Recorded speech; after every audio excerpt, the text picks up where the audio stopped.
A Igreja em Reforma. Maria é viúva e mora na periferia de uma grande cidade. Trabalha distante de casa e levanta cedo todo dia, sempre um pouco antes do necessário, para assistir à missa que se realiza na igreja do seu santo padroeiro. Ali parece encontrar o sentido da vida, junto a uma comunidade de fiéis seguidores dos ensinamentos da Igreja Católica.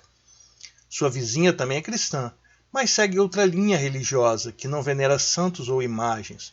Alguns dias ela sai do trabalho e atravessa a cidade para poder participar de cultos que duram toda a madrugada. No meio de uma verdadeira multidão, ela se sente como se descobrisse o verdadeiro rumo da vida em Cristo.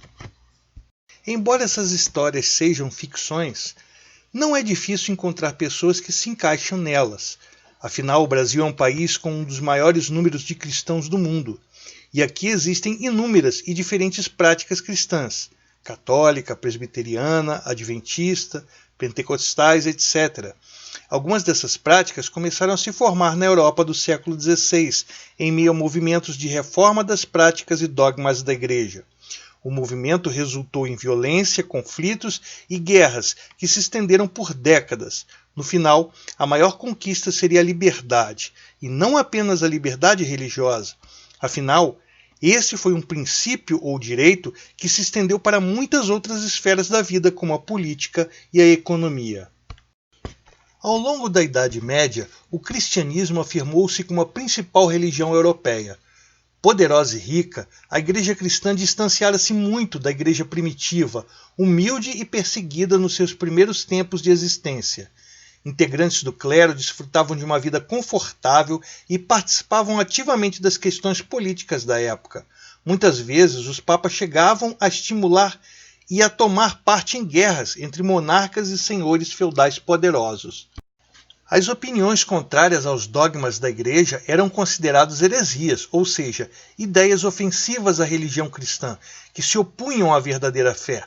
As heresias eram duramente combatidas pelas autoridades eclesiásticas, pelos concílios, ou seja, assembleias da Igreja nas quais se discutiam assuntos doutrinais, e por investigações religiosas organizadas pelo Tribunal do Santo Ofício, criado no século XIII, conhecido como Santa Inquisição.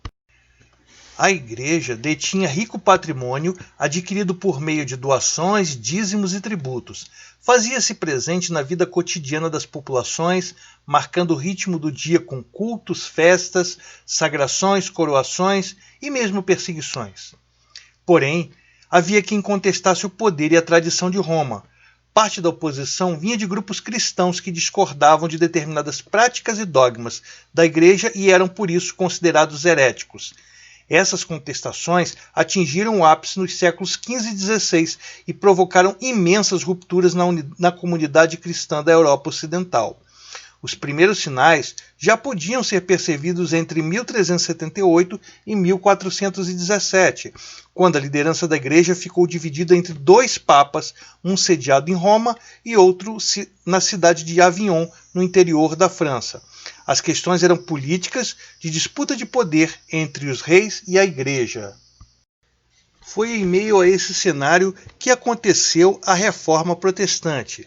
Em várias regiões da Europa, houve intensos conflitos que se estenderam por mais de um século e resultaram na morte de milhares de pessoas. O movimento da Reforma espalhou-se rapidamente pelos reinos da Europa Ocidental. Em defesa da fé surgiram verdadeiras guerras civis. A Igreja e vários governos aliados empreenderam forte repressão aos grupos opositores, com perseguição, exílio e mesmo a condenação à morte. Ao final deste processo, a cristandade assumiu um novo perfil dividido em três grandes correntes: a católica, a protestante e a ortodoxa. Os primeiros conflitos.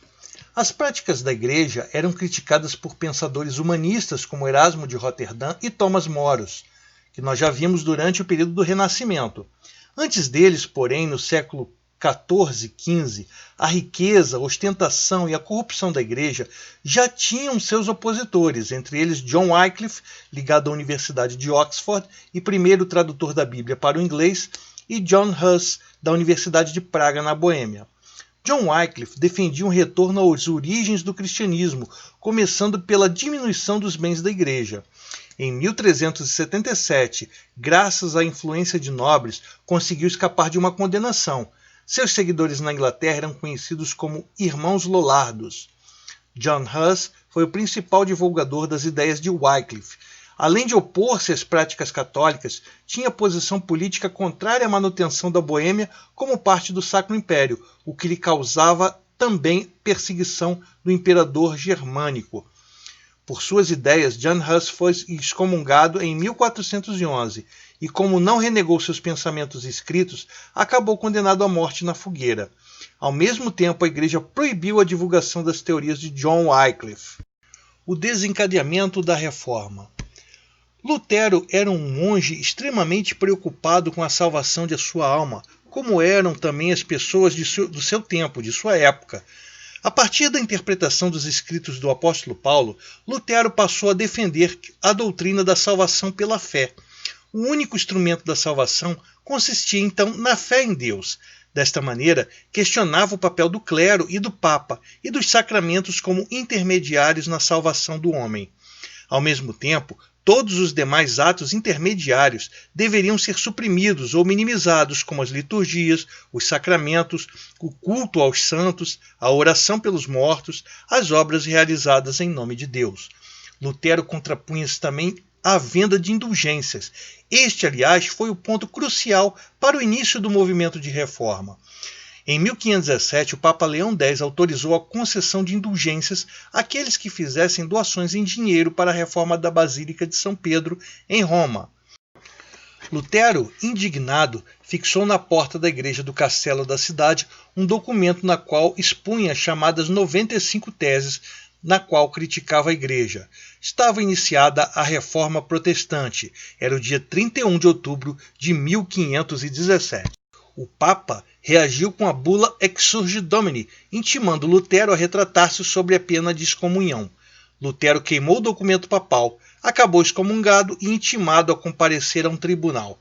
Porém, foi protegido por nobres alemães e não cumpriu a intimação. A situação levou o imperador do Sacro Império a convocar a Dieta de Worms, uma espécie de assembleia formada por todos os príncipes locais com o objetivo de tratar assuntos políticos, religiosos e econômicos. Durante a dieta, Lutero foi considerado herege ao confirmar suas ideias. Passou a se refugiar no castelo de Wartburg, protegido pelo príncipe Frederico da Saxônia. Ali traduziu a Bíblia para o idioma local e continuou a escrever contra as práticas da Igreja. Embora não pretendesse dividir os cristãos, suas ideias se expandiram e acabaram inspirando outros reformadores em diversas partes da Europa. Inspirados nas ideias de Lutero, camponeses da região da Turingia rebelaram-se sob a liderança de Thomas Müntzer, que estabeleceu um pequeno grupo de religiosos bem mais radicais. Seus seguidores questionavam o poder dos mais ricos, acusando-os de impedir a difusão da palavra de Deus. Pregavam a formação de comunidades de homens iluminados, completamente livres de hierarquias, guiados pelo Espírito Santo. Müntzer e seus seguidores acreditavam que deveriam partilhar todos os seus bens, deveriam promover a igualdade social e deveriam ser submetidos a um novo batismo, um batismo de adultos. Por isso ficaram conhecidos como anabatistas. Dessa forma, os anabatistas não se tornaram apenas uma divisão religiosa. Queriam promover uma revolução que se voltava contra a ordem social europeia. Diante das violências e revoltas, Lutero condenou o movimento e defendeu uma feroz repressão contra os camponeses. As tropas anabatistas foram derrotadas após diversos combates pelos exércitos da nobreza. Seus líderes foram torturados e mortos, inclusive Thomas Müntzer. No entanto, um grupo de anabatistas desaprovou as violências e estabeleceu o pacifismo como prática social.